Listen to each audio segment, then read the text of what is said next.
Ikusasa lakho sezandleni zakho. Kwenzekwenzeke.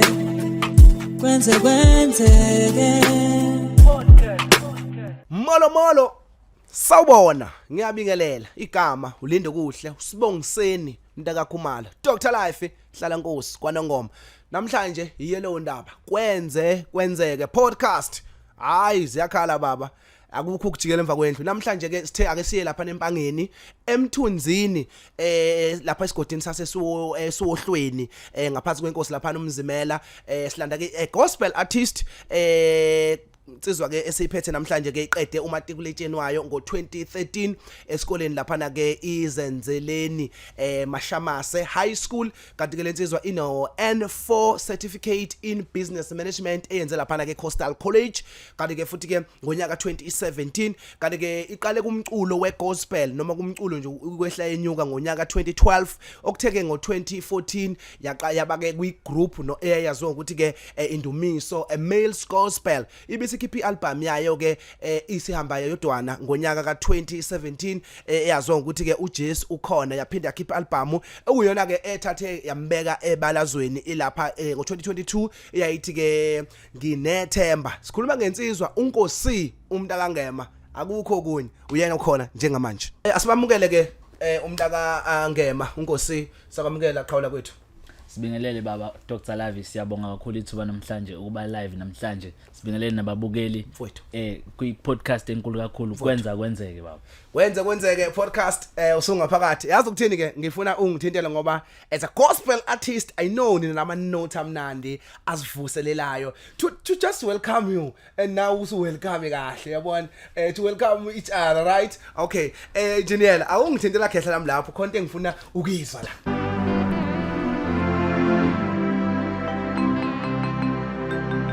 Phezu kwentaba phansi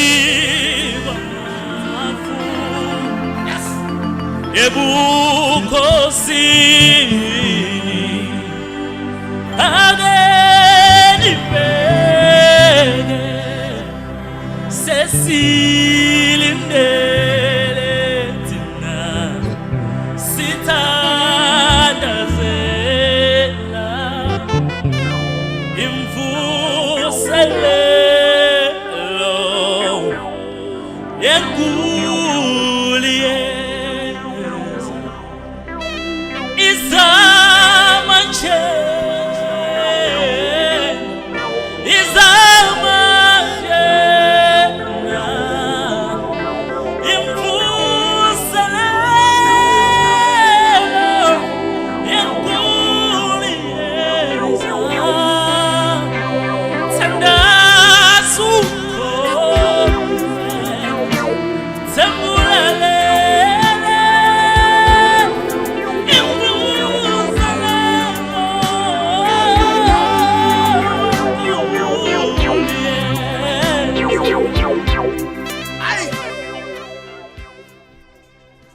Hayi bafowethu hayi ngani yakwethu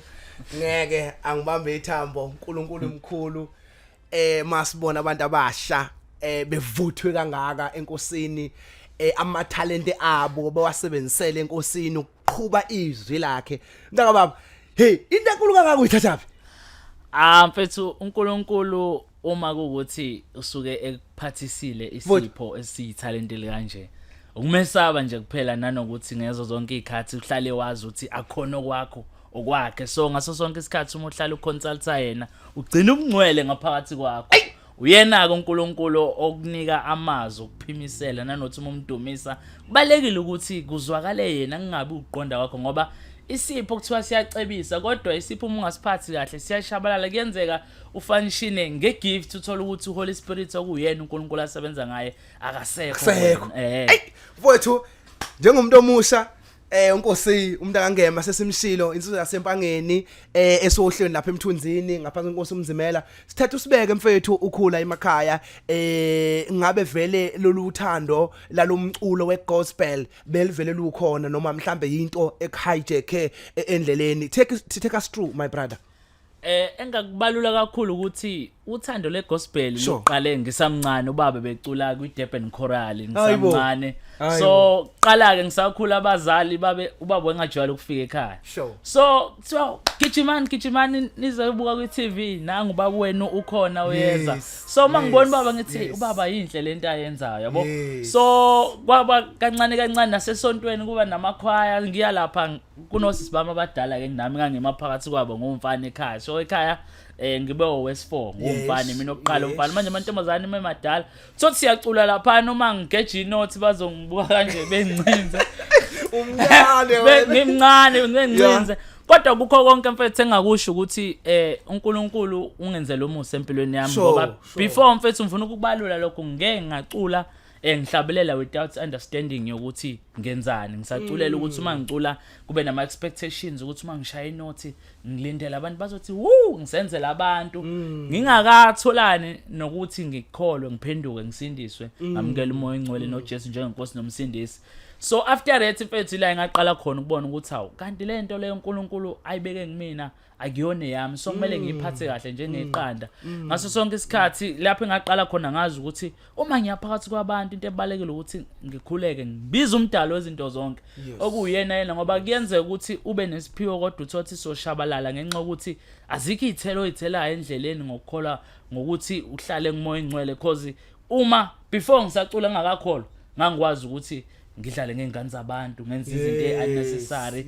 kodwa kwazi ukuthi makunomcimbi endaweni hayi sofika sizowenza njalo yabo nje noma ngiyoperform ngenento othi ngizofike ngenze njalo ngizobachwathela kanti uNkulunkulu uthi abayithobisayo yabaphakamisa so mfethu lonto leyo ke ukuthi ngikholwe ngiphenduke ngiqonde ukuthi lento is not about me is about ukudumisa uNkulunkulu wangidala wangenza ukuthi ngibe lo Nkosi enguyena khona abantu abakhubazekile namhlanje kunabantu abasezimeni enzima kunezimo nami bengidlula kuzona before bengitshela ukuthi hayi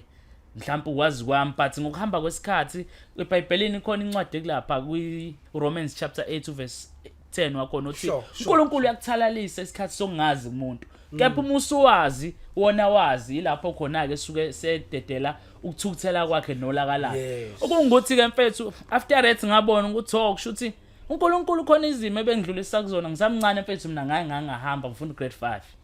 yabo ngaziwa nje esikoleni ngidelela nginento eningi nje zonke izingane echaotic so kwafika lesikhathi mfethu sengakwazi ukuhamba ngenxa yezimo ezithile ngangidlula kuzona but ukuhamba like walk kade ngihamba ngeenyawo ngase ngathi ngumuntu oparalyzed sengibelethwa ngesikoleni ngiyibuza ukuthi kwenzakalani so ngicathi kwathatha mhlambe 3 months mfethu ngiyibuza ukuthi okay ngihambe yabo mfethu 3 months ungahambi ngingahambi nje inyawo mfethu zingasebenzi onewe ukuthi ngangiyibuza ukuthi kwenzakalani and futhi ngibona ukuthi hey yini ngiphilelayo uma kwenzeka into kanje because bafika abangani bami uthothi yabo ukuphuma isikole bazophuma behambe uthothi nami ngiyafisa kodwa kusenzeki ngize ngilinde usisi wami uzosuka e-high school ulunga azongilanda so kodwa along the way ngabona uNkulunkulu engenzela isimanga ngoba akubanga intoni engakanani kwaba ukuthi nje sihlangane abefundisi bendawo beze bazongithandazela nomunye ubaba uthiwa uyimba nje wayekhonza eZayoni ngababa wafike wathi izimo engikuzo manje ayichaza ukuthi impilo ayiqhubeka wangibeka nje isandla wangithandazela wathi ngegama lika Jesu ngisukume ngiphile ngihambe konke okuyikhesi phezulu kwegeneration yelife yasekhaya njengamanje uyakubreaka ngitshela ukuthi mfethu within 3 days ngase ngiqala ngizwe inyawo zihamba zithi of which lonto leyo is something engeke ngisho ngithi abantu emhlabeni bake bebone umuntu eselapha but the story behind nento embuildile umuntu abe yilonto leyo abayazi of which ngithi ukwa wonke engikwenzayo kodwa ngithi ngithandazela into eyodwa uthi uNkulunkulu endleleni yakhe angiguide ukuthi intando yakhe ngasuki kuyona onewe ukuthi nginethemba lokuthi after sekudlule konke ngimbone uNkulunkulu because I wish one day ukuthi ngihlale ehlalweni sobukhosi ngithi hey Nkosi ngangenzeni uthi ungithande kangaka because mfethu yabo le yanto leyana angifiseli umuntu into enje yamfethu no I imagine nje mfethu ukuthi uzalwe umncane uthi uphila and suddenly awusakwazi ukuhamba so ngiyacanga ngiyatraumatize kakhulu lokho futhi kuyaqeda nane indlela yokuthi okay bengithi ngizoba ukuthi nokuthi kodwa manje nasi isimo sesiphambi and bakhona abantu abanjalo as we speak abangaphandle abanalezo nkingi ukuthi akusenzeki lutho but kade right ephila egrand naye futhi enamaphupho but safika nje isimo samparalyze mfethu engakusho ukuthi yabona uNkulunkulu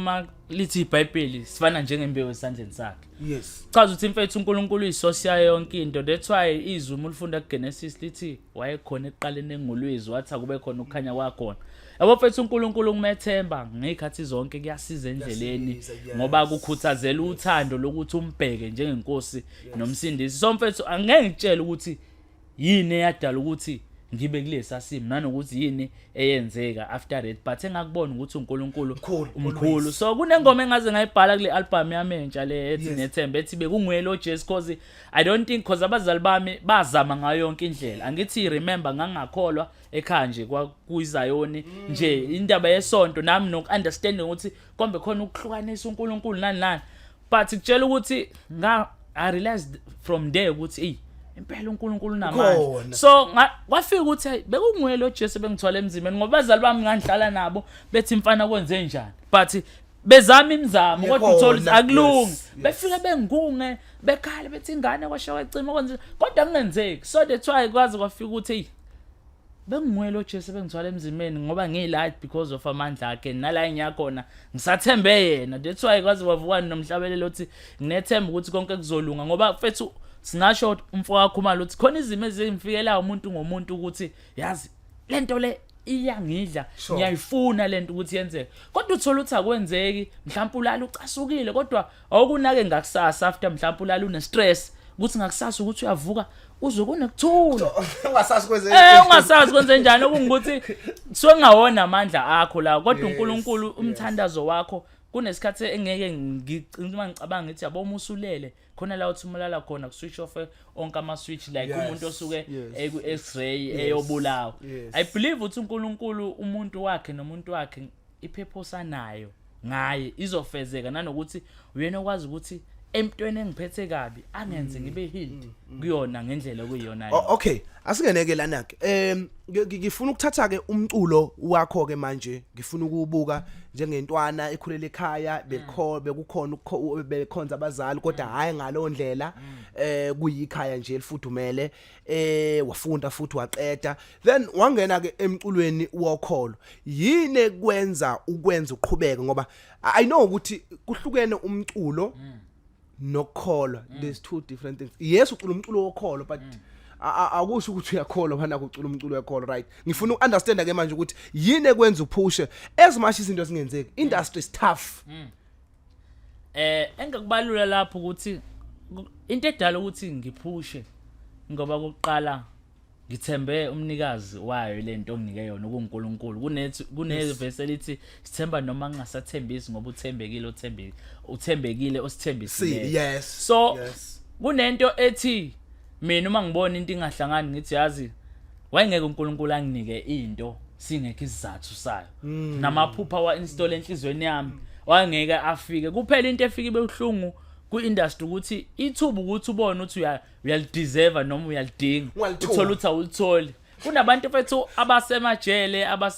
basemqomo abadla emqomeni asesibabiza ngokuthi ba amaphara kodwa uma ungasuthi uyababheka iningi labo ingenxa ukuthi ithuba abanikezwanga lokuthi baveze lokho abakuphathisiwe ngoba iqiniso elimsulwa mbulazi ngaba nezingane ezu8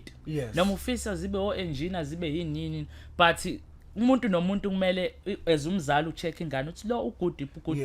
kanti la ngibona ukuthi lahleka khona mina ilapha ka grade 10 yabo lapha ka grade 10 khona into engayizwa namanje ngiyayizwa kuthiwa sayiwina impi yasesandlwane kaZulu mina ngithi asiwinanga reason why kube sayiwina yabo uma ngilwa nawe ungishayile ngiba novalo lakho ukuthi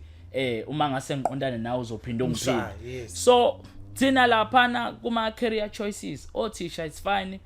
bayazenza ingane bethola 100% but othisha abafundisa ingane esikoleni abayifundisa ingane la afundisa khona ambulazi ukuthi ufundisa somewhere around la kaMasho uthothi ufundisa la kodwa ingane yakho ifunda phi eMowathi why ingane yakho ifunde eMowathi wena ubula isiphi isizathu because you know ukuthi lokho okwenzayo uyenza nje just ukuthi ilife iqhubeke but izinto like amakhono and stuff zivalelekile kuthina especially endaweni ezisemakhaya ekoleni yabo nje neshombo lazi kube mhlambe from grade 10 wawazi ukuthi yazi mina ngidalelwe kuba i-TV presenter all those things ngaba ngayifunda back then ngabe uthe uphuma mfethu yonke into yakhe isi right ngoba yini into ela ngaphakathi into omuyithanda ke hlale kuzovela ithelezi saduka sashona amashumi athathe eminyaka ahlangene manje kushonile ilanga yabona mfethu and kuhlungu ngoba njengamanje umubuka izwi indlela okuyiyona sidinga abantu manje abazoba creative abazoba super minded abazokudala into engekho ibe khona ukuze kutholakala amathuba omsebenzi kusiza ngani ukuthi njengamanje sibaningi si youth abaningi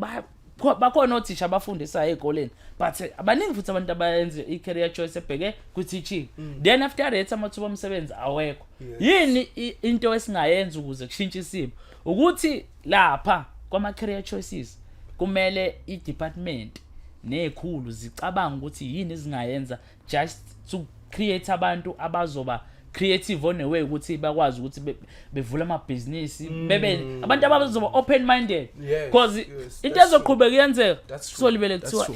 i-poverty in reason why kusiza ngani ukuthi ngenze into efana neyakho ngoba une podcast nami senze nje podcast uthola ukuthi ngiyenza ngoba nilandela wena but angazi ukuthi i-podcast ifunction kanjani futhi angifuni ukufunda okwesibili futhi ngeke mfane nawe egcineni yabo kanti uthola ukuthi khona enye into ethile mhlambe bengakwazi ukuyenza ube mhlambe ngithole umuntu othile ozongivula ingqondo njengamanje we need abantu abazokwazi ukuzivula ingqondo ezi-youth ukuthi kunamathuba kanje kodwa la efa khona ifa lapha ka grade 10 if masi balungise lapha ngiyakuthola mina ngiyakuthola so kungabe amashankura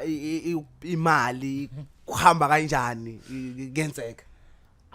kuyenzeka because into engayibeka kakhulu ukuthi yonke into inesikhathi sayo khona isizini la kokuvuleka khona ama gigs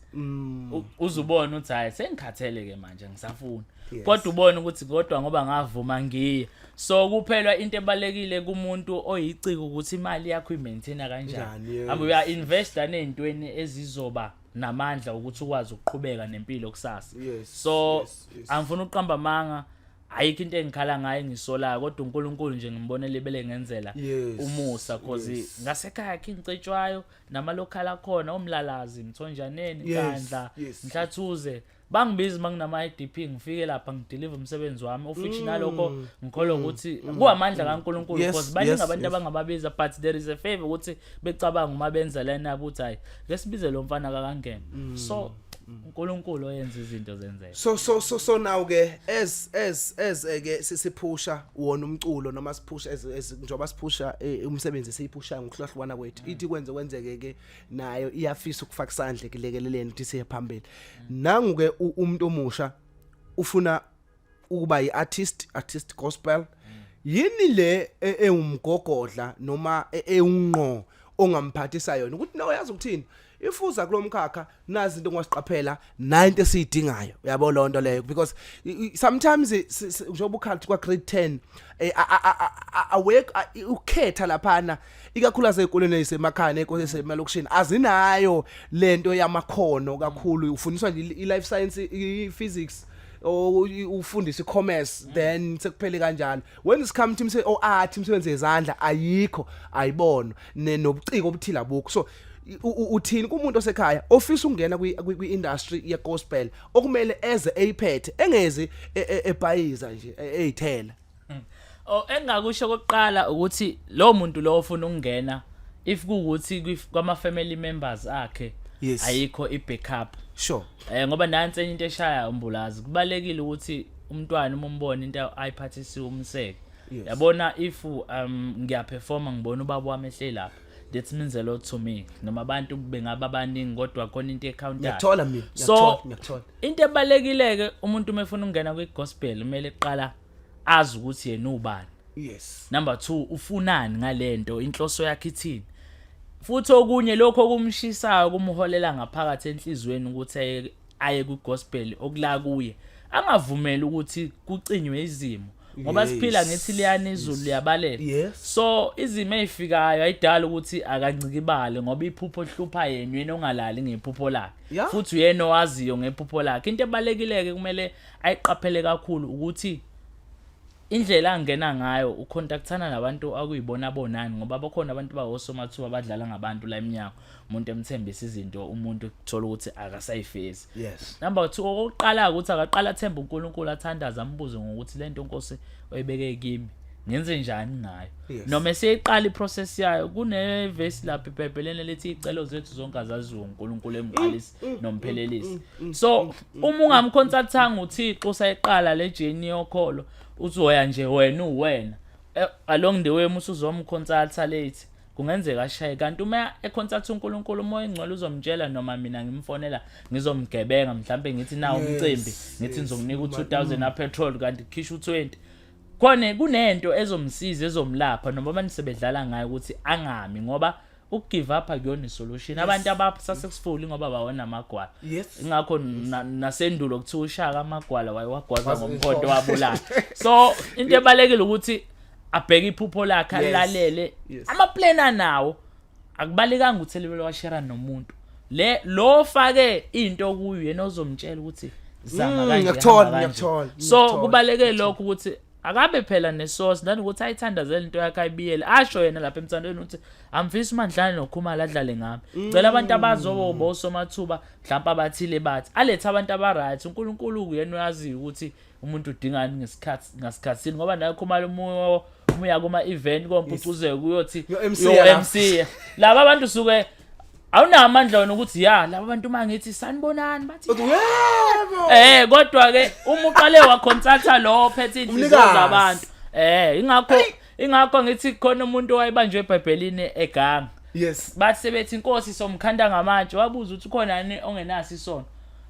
wathi ongenaso isono akathathi ijamsha wathi umephenduka uJesu bonke babalekile reason why yena umnikazi wabo bonke abantu uyabazi phelele uyabazi so izwi lakhe uma likhulumile uma nawe ke umuntu ukholwa uye kuhleli kuyena noma kuthiwa ucela ukuthi ngifuna ukuba umsakazi uthile somewhere yena ngoba uyabazi abantu okumele ukuthi uma ufika uthi ngokubani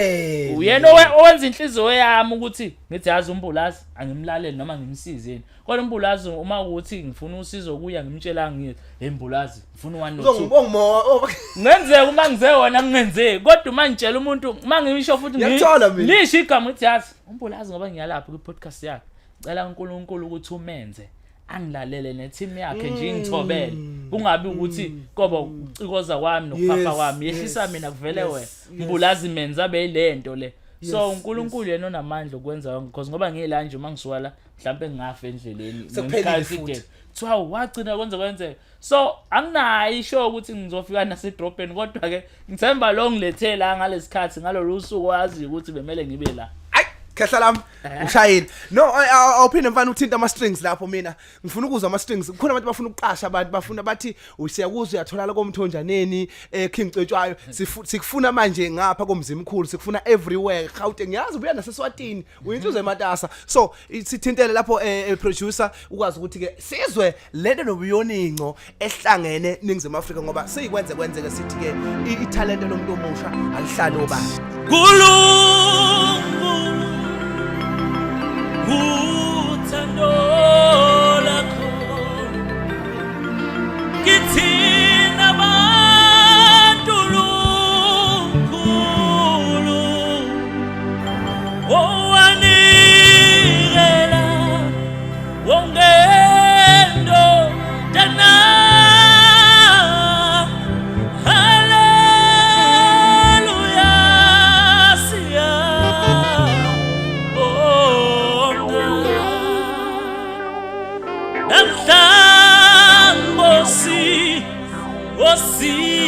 Mangala uma sipele muva baba uba wana waunganathi abasasale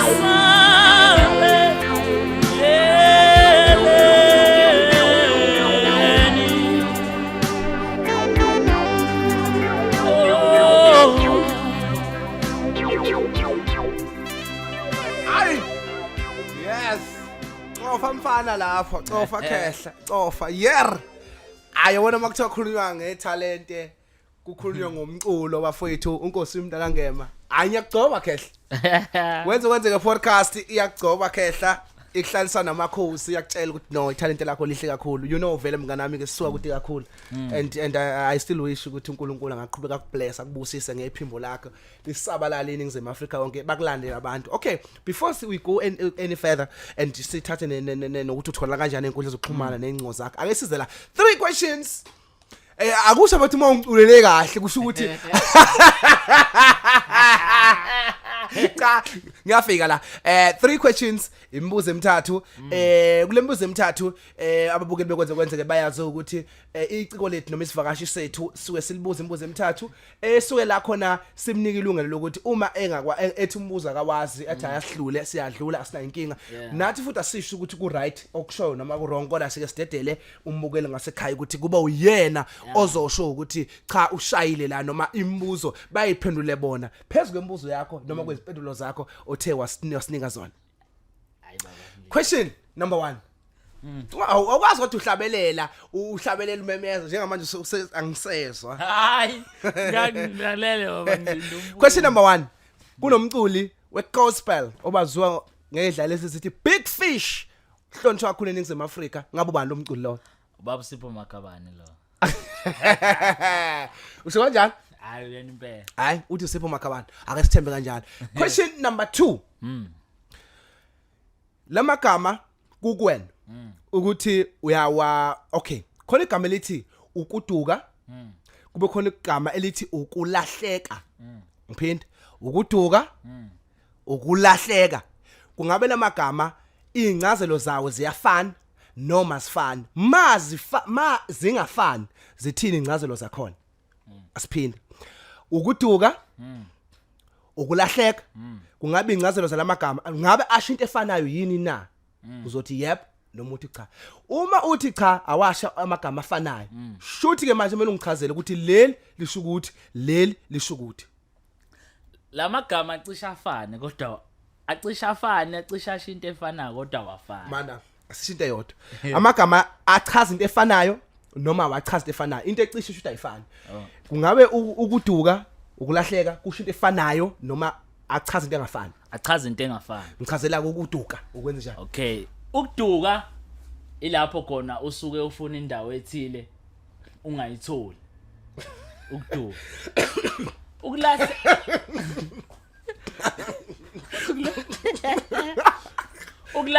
ukulahleka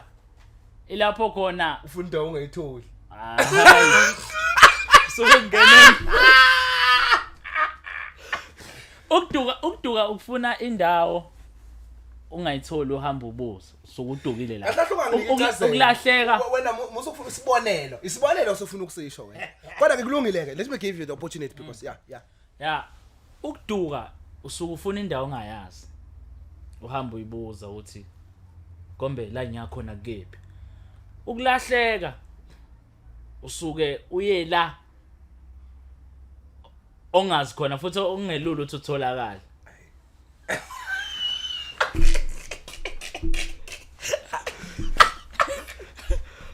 ayibambulazi ndahleka hayi baba adlule afana yadlulela ayafana amagama hayi usamile ukuthi ayafana noma awafani because incazelo yakhe angisho kodwa usamile ukuthi ayafana amagama noma awafani hayi awafani ukulahleka phela usungeza ukutholakala mula kodwa bayike uma ungichazela uduka usuku uhamba ubuza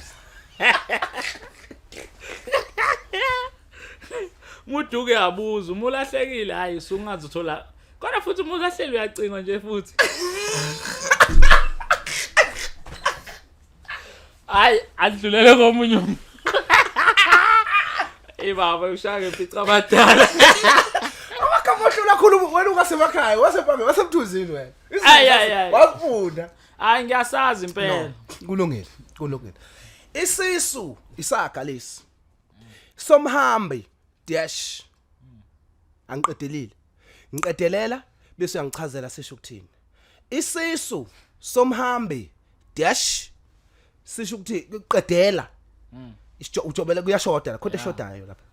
bese uyachaza ukuthi lesi saga kungabe sesho ukuthini. Isisu somhambi. Yes, isisu somhambi dash Mase ngiyaqedela. qedela bese uyasho futhi ukuthi ke kusho ukuthini leso saga sisho ukuthini na.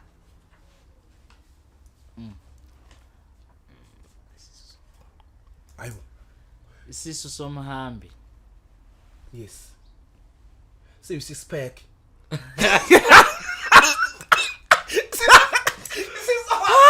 Six pack. Yeah. Hayi mfowethu ngeke. Isisu somhambi. Sinjani? Qedela. Isisu somhambi. Isisu somhambi. Hawu. Now Sutha la siyakho. Ngangikuthi ke. Hayi ngeke hayi. Ngicela sudlule lo mbuzo. Hayi. cha isiphelile. Asithola umuntu. Siwu3 siphelile. Yo. Babe ngazi ukuthi wena wafunda i-dictionary yakudala ama-70s. Hayi. Isisu somhambi. Ngikhumbula ngo isisu somhambi. Awusikho somhambi. Uhle wazi usipho makhabanje gospel. Ngoba la ucula gospel ke wazi ubaba usipho nje. Cha phela ngithi izinto ziyahlukana ukuthi angithi yabo ukuthi udlala ngayo kodwa nje isisu somhambi. Hayi esinye isaga lesi. Uyasicala nje usizwe. Hayi isisu somhambi ngeke ngizokuthiwa hamba bokuchutha phambili into enjalo nje. Hamba juba bawucutha phambili. Ningizimu Afrika sibonga kakhulu kuNkosi Ngema. A gospel artist. Kodwa ke sekusele ngakuwena ukuthi ke usihlaziyele usihlukanisele makuthi kuhlukene ukuduka ukulahleka usihlukanisele lapho isisu somhambi dash uzobe usichazela ukuthi ikuphi okujobelela ngakho bese usichazela futhi nakhona sesho ukuthini ngoba kubalekile ukuthi sikhule siye phambili ngesintu sakithi. Right khawula kithi asizela na ngifuna ukubheka ke manje ukuthi ngiyazi ukuthi useyicike lisathuthuka but usukhona you are there it just didn't nje khona la uma touch up in 5 years time upukuphi nalomculo wakho we gospel. In 5 years time into ebaleke kakhulu well yathina ama plan yes yeah iplan enginayo ukuthi in 5 years time ngifisa ukuthi uNkulunkulu wangipha amandla ngikwazi ukuthi ngenze ingoma nalo baba othi uDonny McLean. Amazi ke ucula ingoma nje overseas it's open the flight gates of heaven let it rain. Nanokuthi ke in I think by 2025 ngizobe ngihlela ukuthi ngenze i-first live recording yami yomsebenzi. First live yes that's powerful kube khona iband yonke into nje ibe lapha kodwa in 5 years to come ngibona i-business plan yami nginayo ngaphansi kwecompany yami ngene company asibeka sayisho mfowethu yes bekunguye enterprise bekunguye enterprise bekunguye uhlobo album yakhe yakasiye so ngathathela from lapho ngabona ukuthi so ngathatha onke ama plans enginawo ngabona ukuthi angiwafake khona so kunama events engiwenzayo annually ngasekhaya yakhombula ungxoxo so ngicabanga ukuthi in 5 years to come azobe say one of those popular events la SA nanokuthi ke nano into esenhlizweni yami kakhulu umfoka Mbulazi ukupha nokusiza abantu so ngibona company yami developing ngendlela emangasayo ngilekelela abantu abaningi nalama artists lawa adinga ithuba angalithola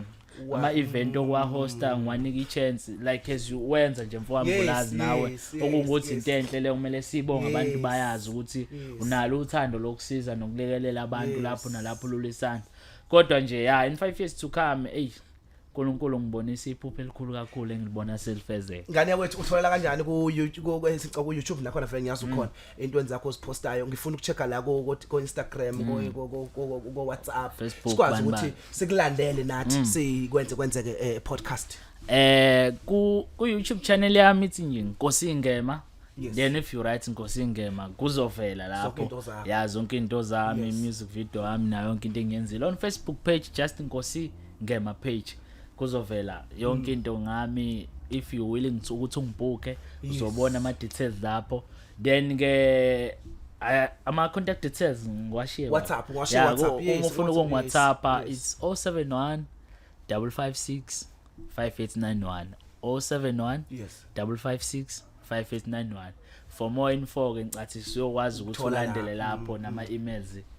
Bonga kakhulu ithuba Kwenzekwenzeke. Hayi ufike Hayi podcast enamandla le. Namandla kakhulu. Siyabonga kakhulu. Mfethu ufushiya na yiphi ingoma othanda ukudlala yona masiqedile la. Ake ngithi nginethemba ukuthi konke kuzolunga ngoba into esiphila ngayo ithemba nomuntu oqala ibusiness meyodayisa ithemba ofundayo nethemba lokuthi uzothi umeqeda ugraduate athola umsebenzi inethemba lokuthi miyamba iservice delivery kubantu izophinde benike ichance bayivotele without ithemba mfethu hayi akukho ndawo Nizama Afrika Nkosi Ngema bekumnandi sindawonye sihlezi nawe ohlelweni